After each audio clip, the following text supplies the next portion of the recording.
ஹர்ஷா, என்னப்பா என்னாச்சு? ஒண்ணும் இல்லம்மா. இல்லடா, நீ எதை பத்தியோ டீப்பா யோசனை பண்ணிட்டு இருக்க. கல்யாண விஷயம் தான்மா. என்ன சொன்ன மாதிரி அவங்க வரலையேன்னு கவலைப்படுறியா? அதான் சொன்னாங்களேப்பா, அவங்க அண்ணனை யாரோ வெட்டிட்டாங்கன்னு ஹாஸ்பிட்டல்ல இருக்காங்க. இன்னைக்கு வர முடியாது, அப்புறம் வரேன்னு சொல்றாங்க. அப்புறம் என்னப்பா கவலை உனக்கு? அது இல்லம்மா, என் கவலையே வேற. என்னன்னு சொன்னாதானப்பா அம்மாவுக்கு தெரியும். இல்லம்மா, கல்யாண பேச்சு பேசுறதுக்காக நம்ம வீட்டுக்கு வர நேரத்துல கயலோட மாமாவை எவனோ ஒருத்தன் வெட்டியிருக்கான். இது அவங்க சகுனத்தடையா நினைக்க மாட்டாங்களா? நம்ம வீட்டுல சம்பந்தம் பேசுறதுக்காக கிளம்பி வர நேரத்துல இந்த மாதிரி ஆயிடுச்சு. அதனால இந்த சம்பந்தமே வேண்டான்னு அவங்க நினைக்க மாட்டாங்களா? உங்க ராசி நல்லால, அதனால உங்களுக்கு பொண்ணு கொடுக்கறதுக்கு எங்களுக்கு இஷ்டம் இல்லைன்னு சொல்லிட்டு போறாங்கம்மா. சேச்சே, அப்படியெல்லாம் எதுவும் சொல்ல மாட்டாங்க. நீ எதுக்கு தப்பா நினைக்கிற? இல்லம்மா, அவங்க ஜோசியம் பரிகாரத்திலாம் ரொம்ப நம்பிக்கை உள்ளவங்களா தெரியுறாங்க. அதனால இந்த சகுனத்தோட மேட்டர் அவங்க கணக்குல எடுத்துப்பாங்களோன்னு எனக்கு ஒரு டவுட் இருக்கு. அதெல்லாம் ஒன்னும் கணக்குல எடுத்துக்க மாட்டாங்க.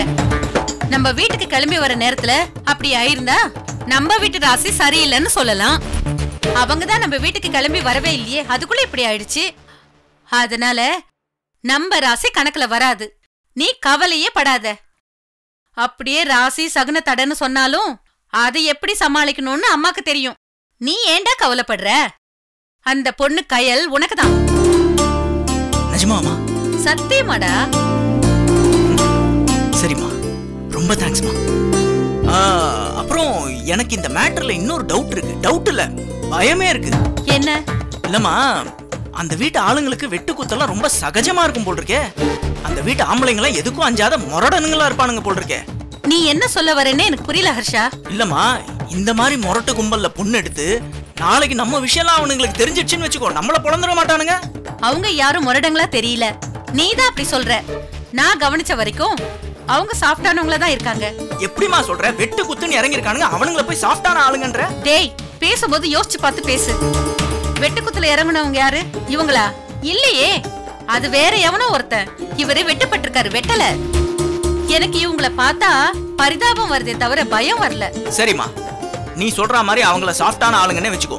என்னோட பயம் என்னன்னா, வெட்டுப்பட்டவன் சீரியஸா இருக்கான், அவன் பொழைக்கிறது கஷ்டம்னு வேற சொல்றாங்க. நாளைக்கு அவன் பாட்டுக்கு பொசுக்குன்னு செத்துட்டான்னு வச்சுக்கோ, இந்த கல்யாணம் வேணாம், எங்களுக்கு இது சரிப்பட்டு வராதுன்னு சொல்லிடுவாங்களோன்னு எனக்கு பயமா இருக்கு. அப்படியெல்லாம் ஒண்ணும் நடக்காதுடா.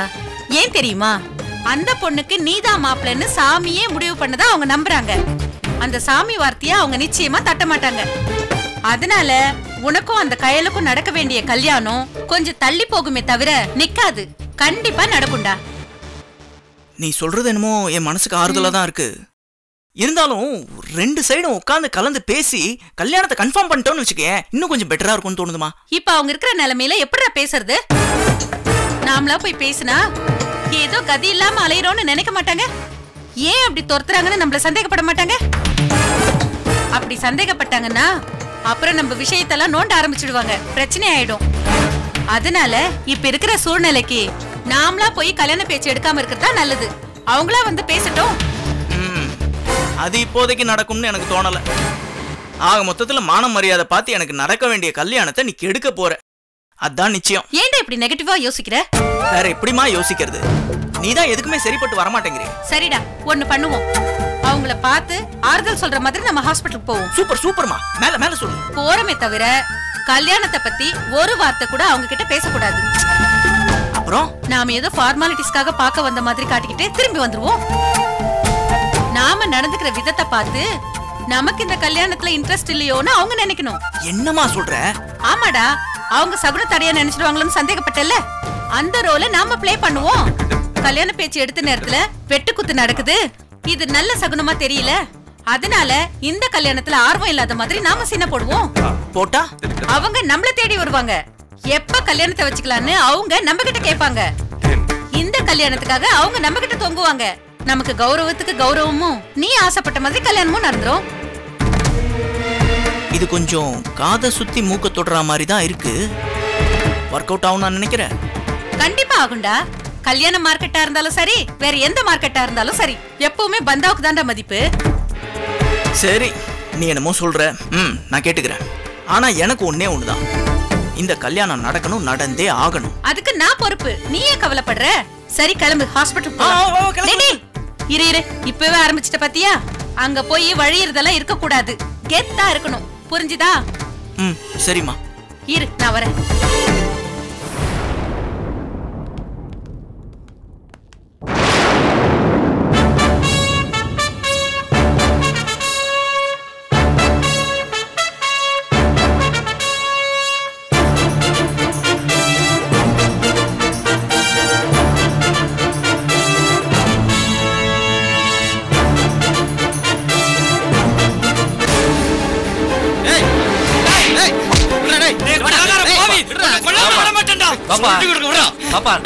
என்னடா இது கம்ப்ளைண்ட் கொடுக்க வந்தியா, ரவுடித்தனம் பண்ண வந்தியா? சார் எங்க அப்பா வெட்டவ சார், அவனை சும்மா விட கூடாது. ஏய் கம்ப்ளைண்ட் எழுதி கொடு, நாங்க பாத்துக்கிறோம். நாராயணமூர்த்தி சார், இந்த பையன் ஒரு கம்ப்ளைண்ட் எழுதி வாங்க. சரி சார். வாயா போப்பா, அப்படி போ. அம்மா, இந்த ஆள்கிட்ட ஏதோ பேசணும்னு சொன்னீங்களே, பேசுங்க.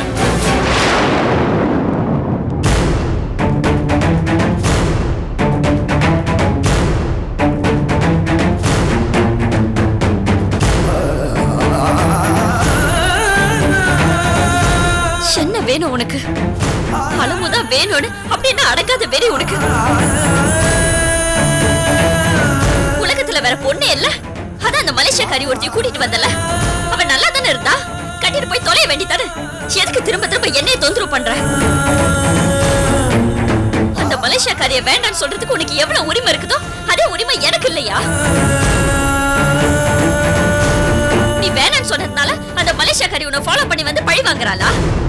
அவ பாட்டுக்கு அவ வேலையை பார்த்துட்டு ஊருக்கு போல, அந்த புத்தி ஏன்டா உனக்கு இல்ல? ஏன்டா பின்னாடியே வந்து என்ன டார்ச்சர் பண்ற? என்னடா நினைப்பு உனக்கு? திரும்ப திரும்ப வந்து பேசுனா தொந்தரவு தாங்க முடியாம சரின்னு சொல்லிடுவேன் நினைப்பா? செத்தாலும் சொல்ல மாட்டேன். உன்ன மாதிரி ஒரு அருவருப்பான ஆளை கல்யாணம் படிக்கிறத பத்தி என்னால கற்பனை கூட பண்ணி பார்க்க முடியல. என்கிட்ட கேட்டா மூஞ்சில அடிச்ச மாதிரி மறுத்துடுவேன்னு சொல்லி எங்க அண்ணனை தொந்தரவு பண்ணிருக்கல. எங்க அண்ணன் கோவப்பட்டு பேசினோட அவரை வெட்டிட்டேன், அதானே? ஏன் எல்லாரும் இப்படி அலையறீங்க? நீங்க என்ன சொன்னாலும் பொண்ணுங்க ஏத்துக்கணுமா? எதையுமே மறுத்தர கூடாதா? மறுத்தா இப்படிதான் அட்டகாசம் பண்ணுவீங்களா? இப்பதான் போலீஸ்கார வேஷத்துல இருந்த ஒரு ஐயோக்கியரை தலை முழுகிட்டு வந்திருக்கேன், அதுக்குள்ளார நீ ஏண்டா இப்படி மாறி மாறி படையெடுக்கிறீங்க? பாத்தியம்மா, நீ இவ்வளவு பேச்சு பேசுற, அவனுக்கு ஏதாவது உரைச்சதா பாத்தியா? ஆடு மாதிரி நின்னுட்டு இருக்கான். என்னடா உனக்கு எல்லாம் உறுத்தவே உறுத்தலையா? எல்லா தப்புமே பண்ணிட்டு, எல்லா அயோக்கியத்தனமும் பண்ணிட்டு, எந்த தப்புமே பண்ணாத மாதிரி எப்ப நிக்க முடியுது? ஏய் சொல்றா, என் மச்சான் எதுக்கு விட்ட? ஏய் தொலை எதுக்குடா விட்ட? சொல்ல மாட்டா மாமா, சொல்ல மாட்டா. இவள நல்ல மாதிரி நடிச்சு சாதிக்கிறவன். இவ போட்ட வேஷத்தை பார்த்துதான் நம்ம எல்லாருமே ஏமாந்தோம். ஏய் இங்க பாரு, உன் சாயம் வெளுத்து போச்சு, உன் திருட்டு தனெல்லாம் வெளிப்பட்டு போச்சு. இனிமே நீ என்ன வேஷம் போட்டாலும் யாருக்கிட்டயுமே செல்லாது. என்னங்க ஏதாவது சொன்னானா? எதுவும் சொல்ல மாட்டேன்ற சார். என்ன தப்புமே பண்ணாத மாதிரி எதுவுமே தெரியாம நின்னுட்டு இருக்கான் சார். உள்ள வச்சு விசாரிச்சு ஏதாவது பிரச்சனை சொல்லுங்க, இவனை வெளியே விடுங்க, இவனை நானே அடிச்சு கொள்றேன். டேய் தம்பி, நீ ஓவரா பேசுற, வேண்டாம், அடங்கு. என்ன சார் தப்பு? அவன் சொல்றதுல என்ன சார் தப்பு? இவன் பண்ண காரியம் அப்படி, அதனாலதான் அவன் இப்படி துடிக்கிறான். இப்ப சொல்றேன் சார், எங்க அண்ணன் உயிருக்கு மட்டும் ஏதாவது ஆச்சு, நானே இவனை கொன்னுடுவேன், நானே கொன்னுடுவேன்.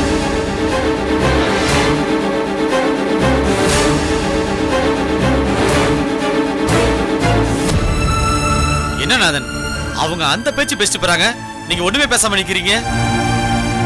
பேசி என்ன சார் ஆக போகுது? நான் சொல்றது ஏதாவது அவங்க காது கொடுத்து கேட்பாங்க நினைக்கிறீங்களா சார்? கேட்க மாட்டாங்க சார். அவங்களுக்கு ஆத்திரம், துரை சாருக்கு இப்படி ஆயிடுச்சுங்கிற ஆத்திரம் சார். அதான் அந்த ஆத்திரத்தை மேல கொட்டிட்டு போறாங்க சார். நீங்க பேசாம இருந்தத அவங்க வேற மாதிரி நினைச்சிட்டு போறாங்க. எல்லாத்தையும் பண்ணிட்டு அமுக்குணித்தனமா பேசாம இருக்கிறதா நினைக்கிறாங்க. என்ன வேணா நினைச்சுக்கிட்டு போட்டோம் சார். உண்மை என்னங்கிறது அந்த கடவுளுக்கு தெரியும். கடவுள் வந்து கோர்ட்ல சாட்சி சொல்லுவாரா? சாட்சிகள் வலுவா இருக்கு நாதன், நீங்க தான் செஞ்சீங்கன்னு கம்ப்ளைண்ட் ஸ்ட்ராங்கா எழுதி கொடுத்துட்டு போயிருக்காங்க. இப்போதைக்கு இது வெறும் கொலை முயற்சி வழக்குதான். துரப்பாண்டிக்கு ஏதாவது எக்கு தப்பா ஆயிடுச்சுன்னு வச்சுக்கோங்க, கொலை வழக்கா மாறிடும். அப்புறம் உங்க நிலைமை ரொம்ப சிக்கலாயிரும். காப்பாற்ற போனவன் மேல இப்படி ஒரு பழி விழணும்னு விதி இருந்தா நான் என்ன சார் பண்ணுவேன்? நடக்கிறது நடக்கட்டும்னு பேசாம இருக்கிறத தவிர எனக்கு சீரியஸா வேற எந்த வழியும் தெரியல சார். உங்க நிலைமையை நினைக்கும் போது மனசுக்கு ரொம்ப கஷ்டமா இருக்கு நாதன். உங்களுக்கும் அளவுக்கும் கல்யாணம் நடந்துருங்கிறதுல நானும் என் ஒய்ஃபும் ரொம்ப ஆர்வமா இருந்தோம். அப்பதான் சுதாவை ரஞ்சித் கல்யாணம் பண்ணிக்கிறதுக்கு வழி உண்டாகும்னு நினைச்சோம். ஆனா சுதா செத்து போய் நீங்க அந்த கேஸ்ல மாட்டி எல்லாமே தலைகளா மாறி போச்சு. என்ன ஒண்ணு, ரஞ்சித்துக்கும் அளவுக்கும் கல்யாணம் நடக்கல. அது ஒண்ணுதான் மனசுக்கு ஆறுதலா இருக்கு. இப்பவும் ஒண்ணும் கெட்டு போகல. நீங்க அப்பாவி, நடந்தது எதுலயும் உங்க தப்பு இல்ல அப்படிங்கிறது அளவுக்கு நிரூபிக்கிற மாதிரி ஏதாவது ஒரு குழு கிடைச்சா போதும். எல்லாத்தையும் சரி பண்ணி அளவு மறுபடியும் நீங்களே கல்யாணம் பண்ணிக்கிற மாதிரி ஒரு ஏற்பாடு பண்ணிடலாம். அந்த ஆர்வம்லாம் போயிடுச்சு சார். அலமாவை கல்யாணம் பண்ணி வைக்கிறவங்கிற ஆசைலாம் இல்லை. அதெல்லாம் நடக்குங்கிற நம்பிக்கையும் இல்லை சார். எனக்கு எனக்கு வேண்டியதெல்லாம் ஒண்ணே ஒண்ணு சார். என்னை பத்தி அலமு தெரிஞ்சுக்கணும். என் மேல எந்த தப்பும் இல்லைங்கிறது அவ புரிஞ்சுக்கணும் சார். எனக்கு அது போதும் சார். நாதன், ரஞ்சித் ஒரு அயோக்கியன்னு புரிஞ்சுக்கிட்டவங்க நீங்க நல்லவனும் புரிஞ்சுக்காம போயிட போறாங்க. பார்க்கலாம் எப்படி நடக்கும். சரி, கிளம்புங்க. எங்க சார்? கோர்ட்டுக்கு. இந்த வழக்குல உங்களை ஆஜர்படுத்தணும் இல்லையா, அதுக்காகத்தான். வாங்க.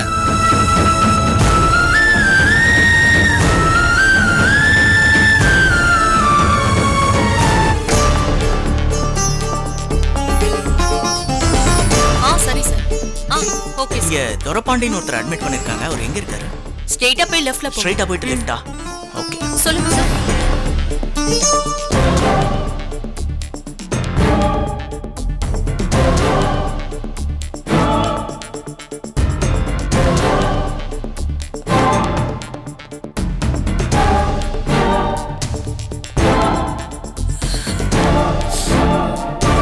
இப்ப எப்படிங்க இருக்கு? அப்படிதாங்க இருக்கு. மங்களா, யார் இவங்க?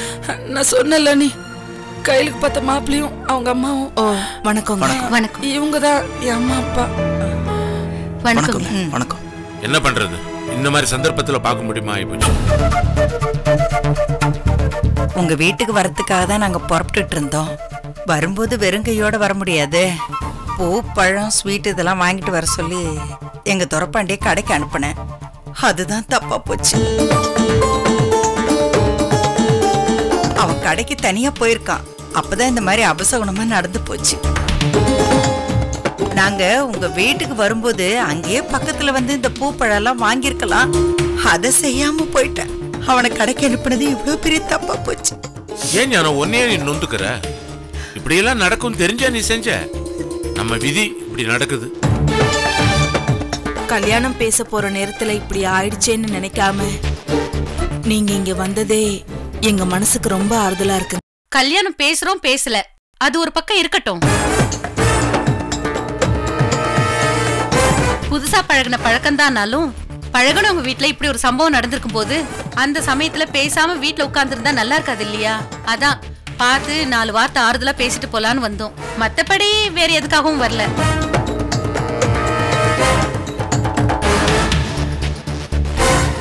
வருத்தத்துல இருக்கிறவங்க கிட்ட பெருசா நாங்க என்ன பேச முடியும்? முதல்ல நிலைமை சரியாகட்டும், மத்ததெல்லாம் அப்புறம் பாத்துக்கலாம். அதேதாங்க நானும் சொன்னேன். எங்க அண்ணன் இந்த நிலைமையில இருக்கும்போது நாம எப்படிங்க கல்யாண விஷயம் பேச முடியும்? டாக்டர், டாக்டர், எங்க அண்ணனுக்கு எப்படி இருக்கு டாக்டர்? அதே மாதிரி மோசமாதாமா இருக்கு. எந்த முன்னேற்றமும் இல்ல. கடவுளே, ஐயோ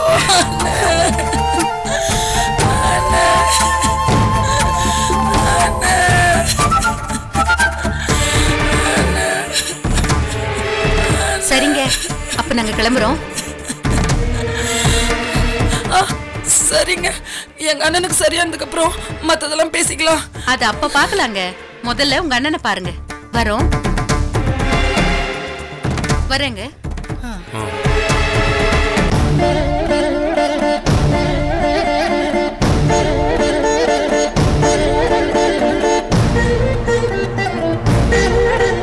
வரேங்க. நல்லதுங்க. மேடம், துரைப்பாண்டியன் பேஷண்ட்க்கு எமர்ஜென்சியா ஆபரேஷன் பண்ணி ஆகணும். 2 lakhs கவுண்டர்ல கட்டிடுங்க madam. Okay sister, கட்டிடுறோம்.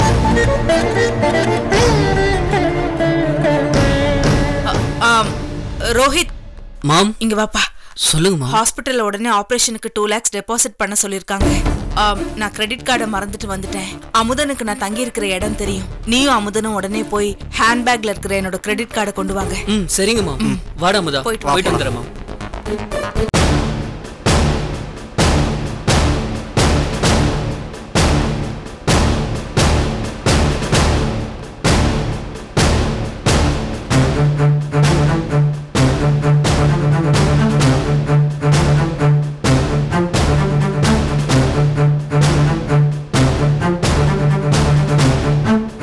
Mister Ranjith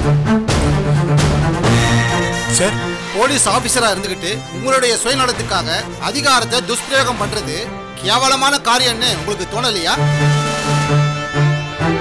விருப்பமில்லாத ஒரு பொண்ணை வலுக்கட்டாயமா கல்யாணம் பண்ணிக்கணும்ன்றதுக்காக கேஸ போட்டு கோர்ட்டு நேரத்தை வீணாக்கி இருக்கீங்க. அது மட்டும் இல்லாம ஆணவ கொலை அது இதுன்னு கோர்ட்டை தப்பா வேற வழி நடத்திருக்கீங்க. போலீஸ் அதிகாரியான உங்களுக்கு இதெல்லாம் தப்புன்னு தெரியலையா? சரி, இனிமே இந்த மாதிரியான காரியங்கள் எல்லாம் நடக்காதுன்னு உறுதி கொடுத்துட்டு நீங்க போகலாம். இனிமேல் இந்த மாதிரி காரியம் எல்லாம் கண்டிப்பா நடக்காது யுவர் ஆனர். நடந்தா உங்க மேலான நடவடிக்கைக்கு ரொம்ப கடுமையா இருக்கும். அத ஞாபகத்தை வச்சுக்கீங்க, புரியுதா? புரியுது யுவர் ஆனர். சரி, உங்க பதவிக்காகவும் ஓபன் கோர்ட்ல நீங்க கொடுத்திருக்க ஸ்டேட்மெண்ட்டுக்காகவும் 1 ஹவருக்கு முன்னாடியே உங்களை அனுப்புறேன். நீங்க போகலாம். Thank you your honour.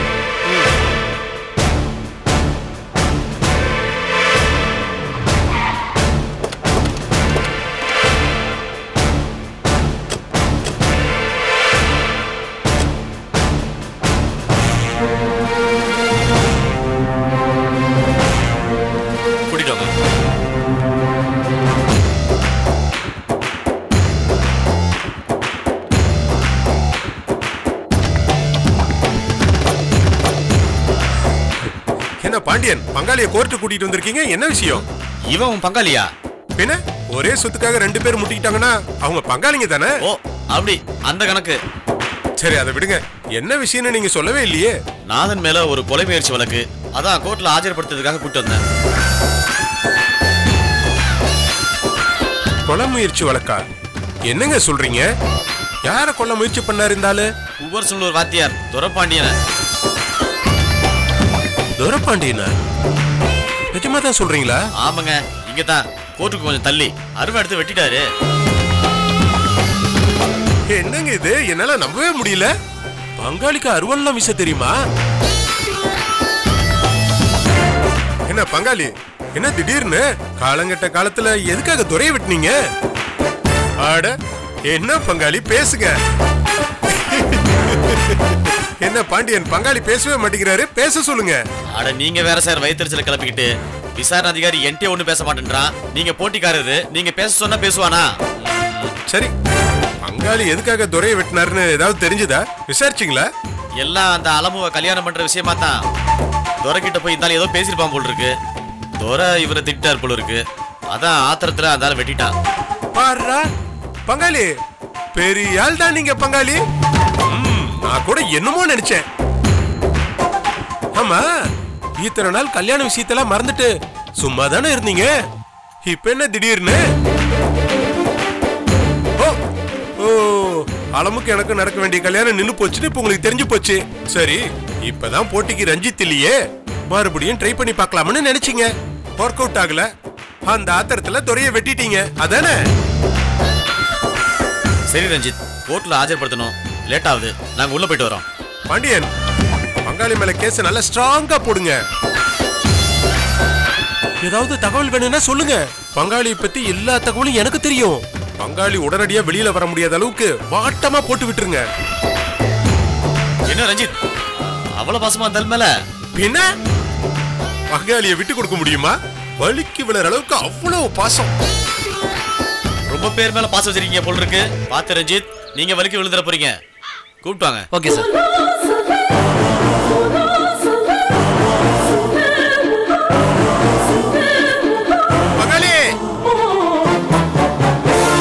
கல்யாணம் நின்னு போச்சு, போச்சு அவ்வளவுதான், ரஞ்சித்தோட சாப்டர் க்ளோஸ்னு மட்டும் நினைச்சிடாதீங்க. எது எப்படி நடந்தாலும் அலமு எனக்கு தான், அதை யாராலையும் மாத்த முடியாது. ஜெயில நல்ல சோறு கிடைக்கிறதுக்கு வாழ்த்துக்கள் பங்காளி. பார்த்து பார்த்து போயிட்டு வாங்க.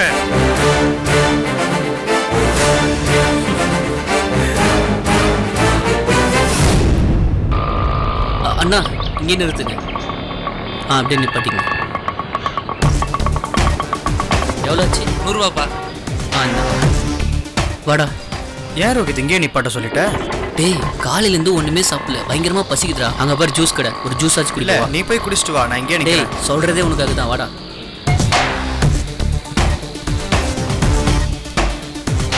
அண்ணா 2 சாத்துக்குடி ஜூஸ்.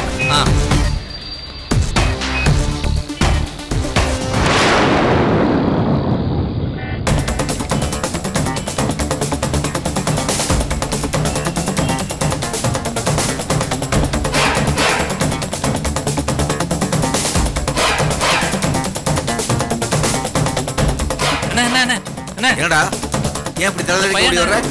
எந்த பையனா? அந்த துரப்பாண்டியோட பையனை ஸ்ரீரங்கத்துல துரத்தணுமே அவன் எங்கடா இருக்க? ஏத்தாப்புல ஜூஸ் கடையில ஜூஸ் குடிச்சிட்டு இருக்கான். மாட்டான்டா, இன்னைக்கு அவன் சாகுறது உறுதி. அண்ணா அவன் மட்டும் தனியா வரலண்ணே, அவன் கூட இன்னொரு பையனும் வந்திருக்கான். அவன் துரப்பாண்டியோட இன்னொரு பையனா இருப்பான். அண்ணன் தம்பி 2 பேரும் நீங்க வெட்டிட்டீங்கன்னா ஹாஸ்பிட்டல்ல துரப்பாண்டியோட டெத், இங்க இவங்க 2 பேரும் க்ளோஸ். மொத்தத்துல அருணாச்சலத்தோட ஆண் வாரிசு இல்லாம போயிடும். அப்ப துரப்பாண்டி குடும்பத்தோட கணக்கு ஓவர். அடுத்து மங்களா குடும்பத்தோட கணக்கு தான் பாக்கி. அதேதான். டேய் பொருள் எல்லாம் எங்கடா வச்சிருக்கீங்க? வண்டியில இருக்குண்ணே. போடா எடுங்கடா. சரிங்க வாங்கடா. கேசவ சார் நீங்க வரல? இல்ல தேங்க், நான் வரல. சின்ன பசங்க தானே, நீங்களே பாத்துங்க. ஓகே. என்ன சார் ஏன் ஒதுங்கிட்டீங்க? என்ன வருது? பண்ற கொலையோட சேர்த்து எனக்காக 2 கொலையை பண்ண சொன்னா அதை பண்ண மாட்டேங்கிறாந்தால நான் மட்டும் எல்லாத்துக்கு போய் முன்னாடி நிற்கணுமா? அதான் போக மாட்டேன்னு சொன்னேன். சரி சார், போகலன்னா போகுது, போய் என்ன நடக்குதுன்னு வேடிக்கையாவது பார்க்கலாம்ல. ஆமா வருது. என் எதிரி துரப்பாண்டி வெட்டுப்பட்டதை நான் பார்த்துட்டேன். அவன் வாரிசுகளும் வெட்டுப்பட்டு சாகிறத நான் பார்க்கணும்.